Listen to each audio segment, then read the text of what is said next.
அம்பாளை வழிபட்டதாக வரலாறுகள் சொல்லுகின்றது.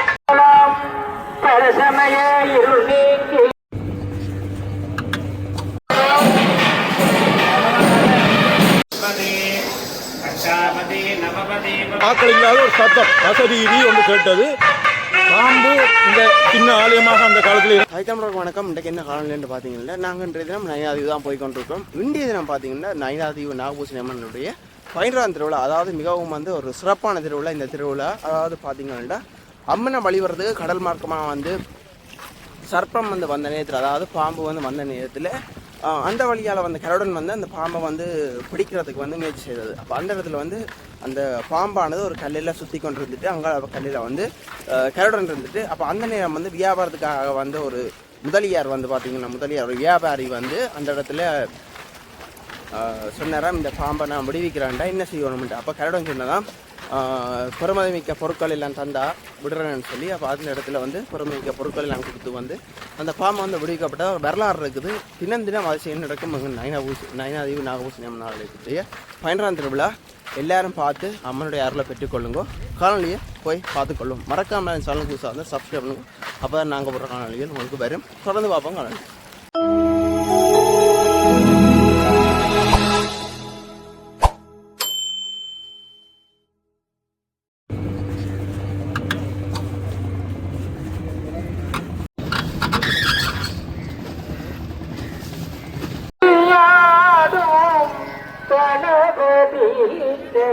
கோயிலுக்கு 10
முக்கியத்துவம் வாய்ந்த நயினாதீவு நாகபூசணி அம்பாள் ஆலயத்தில் 11ஆம் திருவிழா நடைபெற்றுக் கொண்டிருக்கின்றது. இந்த 11ஆம் திருவிழாவிலே 2 சிறப்புகள் இருக்கின்றன. ஒன்று, வரலாற்று முக்கியத்துவம் வாய்ந்த அந்த தொன்மை சின்னங்களாகிய கருட சர்ப்ப பூஜை வழிபாடுகள் மற்றும் மூலஸ்தானத்தில் இருக்கின்ற வாயு பத்தினி நாகம் வீதி விளம்புகின்ற நிகழ்வு. இந்த 2 நிகழ்வுகளும் 11ஆம் திருவிழாவிலே மிகவும் முக்கியத்துவம் வாய்ந்த நிகழ்வுகளாக இருக்கின்றன. அந்த வகையில் இன்னும் சில நிமிடங்களிலே இந்த ஆலயத்தினுடைய வடக்குப்புற கடலிலே 2 கற்கள் இருக்கின்றன. ஒன்று கருடன்கள் என்று சொல்வார்கள், மற்றது பாம்பு குட்டிகள் என்று சொல்வார்கள். முன்னொரு காலத்திலே புளியந்தீவு, நயினாதீவுக்கு வடக்கே இருக்கின்ற தீவு புளியந்தீவு, அந்த புளியந்தீவில் இருக்கின்ற இறைவனை நாகதம்பிரான் என்று சொல்வார்கள். இப்பொழுது நாகராஜேஸ்வரர் என்று சொல்லுகின்றார்கள். அந்த நாகதம்பிரானுடைய ஆலயத்திலே இருந்து முன்னொரு காலத்திலே தினமும் ஒரு நாகபாம்பு ஒன்று பூ கொண்டு இந்த அம்பாளை வழிபட்டதாக வரலாறுகள் சொல்லுகின்றது. அப்படி அந்த நாகபாம்பு தினமும் பூ கொண்டு வருகின்ற பொழுது ஒரு நாள் அந்த பாம்பு பூ கொண்டு வருகின்றதை கண்ட ஒரு கருடன் அந்த பாம்பை மறித்தது. அதனால பாம்பு ஒரு கல்லிலே சுற்றி கொண்டது. கருடனும் பக்கத்திலே உள்ள ஒரு கல்லிலே அமர்ந்து கொண்டது.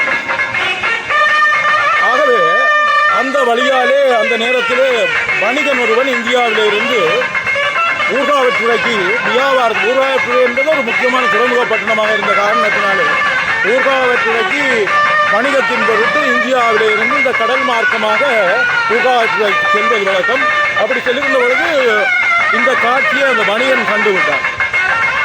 உடனே அந்த வணிகன் அந்த பாம்பை எப்படியாவது காப்பாற்ற வேண்டும் என்ற நோக்கத்தோடு மரக்கலத்தை அதில்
போட்டு அதில் அந்த வணிகன் நின்றான். இதுக்கு என்ன செய்யலாம் என்று யோசிக்கிறோம். அப்படி நிற்கின்ற பொழுது கருடனுடைய பக்கத்திலே இருந்து ஒரு அசரீரி என்றால் ஆக்கள் இல்லாத ஒரு சத்தம் அசரீரி ஒன்று கேட்டது. அது என்ன என்றால், நீ இந்த கப்பலிலே கொண்டு வந்த திரவியங்கள் முழுவதையும் இங்கே கொடுத்து இங்கே இருக்கின்ற இந்த ஆலயத்தை திருத்தி பெரிய ஆலயமாக புனரமைக்க வேண்டும் என்று அந்த கருடைய பக்கத்தில் இருந்து அசரீரி வந்து உடனே வணிகன் அதற்கு உடன்பட்டு விட்டான். கருடனும் பறந்து சென்று விட்டது. அப்போ வணிகனுக்கு எங்கே கோயில் இருக்குன்னு தெரியாது. என்னென்னா இதெல்லாம் காட்டு பிரதேசம், கட்டை காடுகள், புதர்கள். இப்போ வணிகன் கருடன் பறந்து விட்டது. வணிகன் என்ன செய்வாங்கன்னா, அந்த பாம்பு எங்கே போகுதுன்னு பார்த்து அந்த பாம்பு பின்னால் வர பாம்புக்கு பின்னால் வரைக்க பாம்பு இந்த சின்ன ஆலயமாக அந்த காலத்தில் இருந்திருக்கலாம். அந்த ஆலயத்தில் இருந்த அந்த அம்மனுக்கு, இப்போ இருக்கின்ற அந்த அம்மனுக்கு அந்த பூவை கொண்டு வந்து வச்சு வழிபட்டதை கண்டு ஆனந்தம் அடைந்தான், பெருமிதம் அடைந்தான், பக்தி பரவசம் அடைந்தான். தன்னுடைய பொருட்கள் எல்லாத்தையும் இந்த நைனாதியில் இறக்கி விட்டு அவன் தன்னுடைய ஊருக்கு சென்று விட்டான். கோயிலை கட்டுவதற்கு அந்த திரவியங்களை தன்னுடைய ஊருக்கு சென்றால் அன்று இரவு அவனுடைய சாமி அறையில் பெரிய நாகரத்தின கற்கள். அவன் பிறகு அங்கே இருந்து ஆலைக்கு தொழுது அம்பாளை வழிபட்டு அந்த நாகரத்தின கற்களையும் கொண்டு வந்து இந்த ஆலயத்தை பெருசாக அமைத்தான் என்பது வரலாறு. ஆதியிலே முதலில் அமைத்தது இந்திரன் பிரம்மசக்தி தோஷத்தை போக்குவதற்காக இந்த பீடத்தை அமைத்தவன். சக்தி பீடம் இந்திரன் அமைத்தது சக்தி பீடம். அது இருக்கிற நைனையோர் முக்கிய கூடம் என்று பாடல் கூட இருக்கின்றது. அது ஆரம்பத்தில் இந்திரன் அமைத்தது, கீர்த்தி அமைத்து புனரமைத்தது அந்த வணிகன். அது அன்றிலிருந்து இன்று வரைக்கும் அந்த கருடன் இருந்தகள், பாம்புக்கள் ஆகிய 2 கற்களும் அங்கே கடலில் இருக்கின்றன. நீங்கள் இன்னும் சில இடங்களே அங்கே சென்று பார்த்தால் அந்த கற்களை உங்களுக்கு தெரியும். இங்கே கருட சர்ப்ப பூசை வழிபாடுகள் நடைபெறுகின்ற பொழுது கருடன் வந்து அந்த கல்லை வட்ட முடியலே காணலாம். இன்னும் நான் நினைக்கிறேன், இன்னொரு அரை மணி தியானத்தில் நீங்கள் அந்த காட்சியை காணக்கூடியதாக இருக்கும். உங்களுடைய இந்த டீப் சேனல்லையும் அது நீங்கள் ஒளிபரப்பக்கூடியதாக இருக்கும். முதலிலே இந்த ஆலயத்தில் இருக்கின்ற நாகபூசணியை மணித்தீவு புவனேஸ்வரி என்றுதான் அழைத்தார்கள். அதனால தான் இது புவனேஸ்வரி பீடம். 64 சக்திபீடத்தில், உலகத்தில் இருக்கிற 64 சக்திபீடத்தில் ஒரு பீடம் தான் இலங்கையில் இருக்குது, புவனேஸ்வரி பீடம். மிச்சம் 63 பீடம் இந்தியாவிலான் இருக்கு. அந்த மணித்தீவு புவனேஸ்வரியை புற என்னென்று நாகபூசணி என்று வைத்தார்கள் என்றால், இந்த பாம்பு வந்து பூ கொண்டு வந்தால் நாகம் பூசித்தாலே நாகபூசணி, ஆகிய மணித்தீவு புவனேஸ்வரி. அது மட்டுமல்லாமல் இந்த ஆலயத்தில் இன்னொரு சிறப்பு நிகழ்வு இருக்கின்றது. மூலஸ்தானத்தில் வாயு பட்டணி நாகம் என்று ஒரு நாகம் இருக்கின்றது. ஒரு கணக்கான ஒரு நாகம் இருக்கின்றது. அந்த நாகம் வருஷத்தில் ஒரு தடவை தான் வீதி கிளம்பாரு. அப்போ இன்றைக்கு வசந்தமண்ட பூஜை முடிய அம்பாளை கொண்டு வந்து நாக வாகனத்தில் அந்த எல்லா மலிந்தர்களை பண்ணிட்டு பிரதம குருக்கள் மூலஸ்தானத்துக்கு போய் மூலஸ்தானத்தில் இருக்கிற அந்த வாயு பட்டணி நாகத்தை வெளியே எடுத்துன்னு வந்து அம்மாவோட சேர்த்து அந்த நாகத்தை கட்டி திருவீதி கிளம்பர். அதை நீங்கள் காணலாம். அப்படி வாங்குற பொழுது இப்பொழுது இந்த காற்று கொஞ்சம் கூட அடிக்கிறோம். அப்போ இன்றைக்கு இந்த நாகம் எடுத்தால் காற்று விழும் என்ற ஒரு ஐதீகம் இருக்கு. அந்த தேருக்கு வர ஆட்களுக்கு பாதிப்பு இல்லாமல் அந்த காற்று விழும், இன்றைக்கு விழும் என்று அந்த ஐதீகம் இருக்கு. அப்படியான ஒரு தொன்மை சிறப்பு மிக்க அடியார்கள் அந்த பத்தியை ஏற்படுத்துகின்ற ஒரு சக்தியாகத்தான் இந்த நைனாதியிலே நாகபூஷணி அம்பாள் எழுந்தருளியிருந்து அடியார்களுக்கு அருள் பாதிக்கிறார். அதாவது எத்தனை இடத்து இந்தியாவில் இருந்து வாரார்கள், மலேசியாவில் இருந்து வாரார்கள், சிங்கப்பூரில் இருந்து வாரார்கள், இலங்கையிலே எங்க வெளிநாட்டிலிருந்து யாரும் வந்தாலும் நயனாதிக்கு வரதான் போக மாட்டாங்க. ஏன்னா அந்த சக்தி, அதனுடைய சக்தி அப்படிப்பட்ட சக்தி. அதனாலே தான் சக்தி பீடங்கள் இருக்கிறது அம்மனுக்கு சக்தி கூட, அதில் நயனாதில் இருக்கிற அம்மனுக்கு இன்னும் சக்தி கூட. அந்த வகையில் இந்த அம்பாளுடைய பெருமைகள் சொல்லுக்கும் பொருளுக்கும் மட்டாது இருந்தாலும் என்னுடைய அறிவு கட்டிய வரையில் அம்பிகையினுடைய இந்த பெருமைகள் எல்லாம் உங்களுக்கு நான் குறிப்பிட்டிருக்கின்றேன். என்னென்னும் உங்களுக்கும் இந்த அம்பாளுடைய அருள் கிடைக்க வேண்டும். நீங்களும் ஒவ்வொரு வருஷமும் வந்து உங்களுடைய இந்த பணியை இந்த அம்பாளுடைய ஆலயத்தில் செய்ய வேண்டும் என்று அம்பாளை பிரார்த்தித்து அமைகின்றேன். நன்றி, வணக்கம். நன்றி. பால்குடங்கள் எல்லாம் எடுத்துக்கொண்டு போகிறத பார்க்கலாம். பூசைக்கான ஆயுதங்கள் இப்போ நடந்து கொண்டிருக்கிறத பார்க்கக்கூடிய இருக்குது.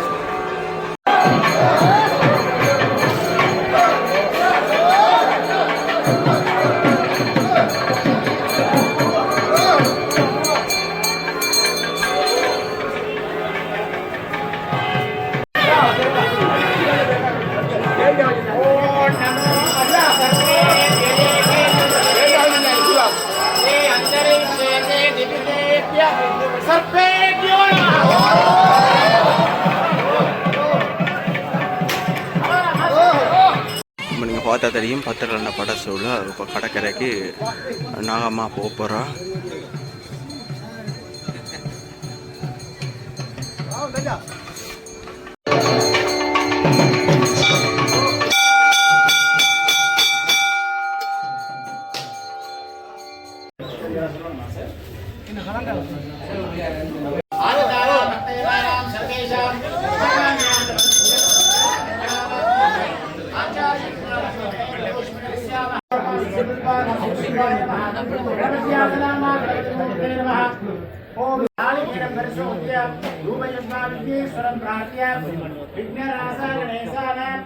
शिवपुत्र विराजन नारिकेरं प्रदाद्यो विज्ञानं समस्त राजोपचारां देवोपचारां समर्पयामि।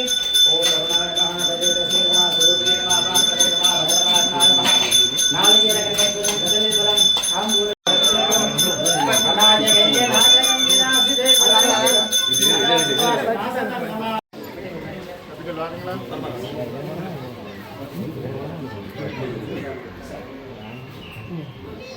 ஆலமரத்தடியில் பார்க்கலாம். நாக விக்கிரகங்கள் வந்து இருக்கிறத வந்து பார்க்கக்கூடிய இருக்குது பாருங்க.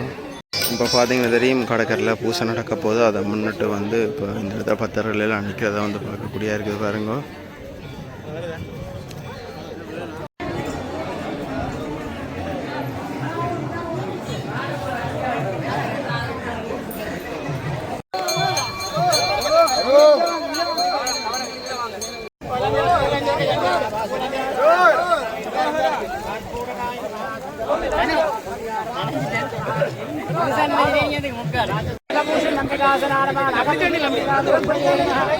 नमो अस्तु सर्पेभ्यो एके च प्रतिबिम्बनो हे अन्तरिक्षे ये दिविजेभ्य सर्पेभ्यो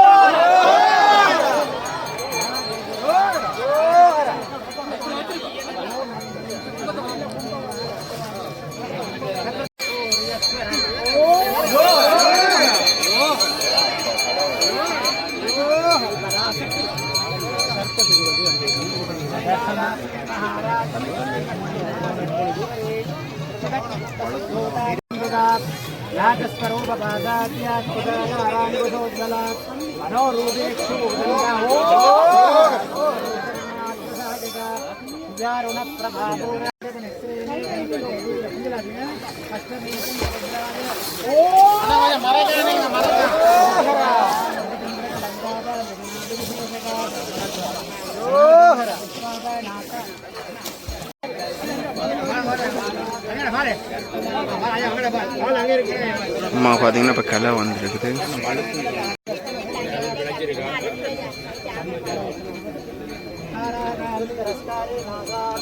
சர்ப்பத்தை வச்சு பார்த்தீங்கன்னா பூசா வழிபாடு நடந்துன்றதை வந்து பார்க்கக்கூடிய இருக்குது.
இப்போ பூசைகள் வழிபாடு நடக்கும்போது பார்த்தீங்கன்னா கருடன் எல்லாம் பாரதை வந்து பார்க்கக்கூடிய இருக்குது.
பூசை நடக்கும் இடத்துக்கு வந்து பார்க்கக்கூடிய இருக்கும்.